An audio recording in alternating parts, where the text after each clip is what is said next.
அமலாக்கத்துறை வழக்கிலிருந்து விடுவிக்க கோரி முன்னாள் அமைச்சர் செந்தில் பாலாஜி தரப்பிலிருந்து மீண்டும் மனு தாக்கல் செய்யப்பட்டிருக்கிறது. விவரங்களுடன் இணைகிறார் நம்முடைய நீதிமன்ற செய்தியாளர் மதன்.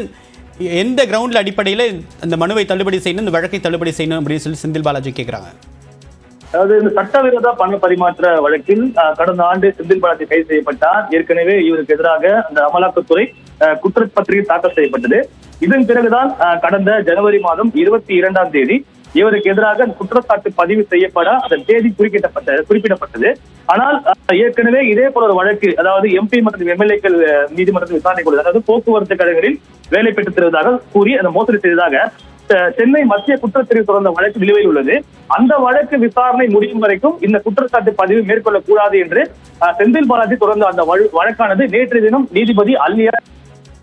அது மட்டுமில்லாமல் இன்றைய தினம் அவரை நேரில் ஆஜர்படுத்த வேண்டும், அவருக்கு எதிராக அந்த குற்றச்சாட்டு பதிவு செய்ய வேண்டும் என்றும் நேற்று சென்னை முதன்மை அமர்வு நீதிமன்றம் உத்தரவு பிறப்பித்தது.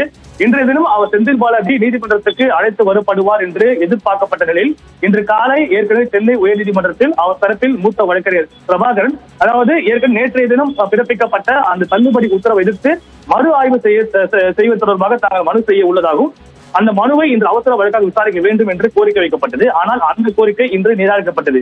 அதன் பிறகு சென்னை முதன்மை அமர்வு நீதிமன்றத்தில் உடனடியாக இந்த வழக்கிலிருந்து தன்னை விடுவிக்க கோரி ஒரு புதிய மனு தாக்கல் செய்துள்ளோம். எனவே இந்த ஒரு மனுவின் விசாரணை, தன்னை விடுவிக்க கோரி தொடரப்பட்ட தாக்கல் செய்யப்பட்ட இந்த மனுவின் விசாரணை முடியும் வரைக்கும் அந்த குற்றச்சாட்டு பதிவை மேற்கொள்ளக்கூடாது என்ற ஒரு கோரிக்கையுடன் தற்போது ஒரு புதிய மனு தாக்கல் செய்யப்பட்டுள்ளது.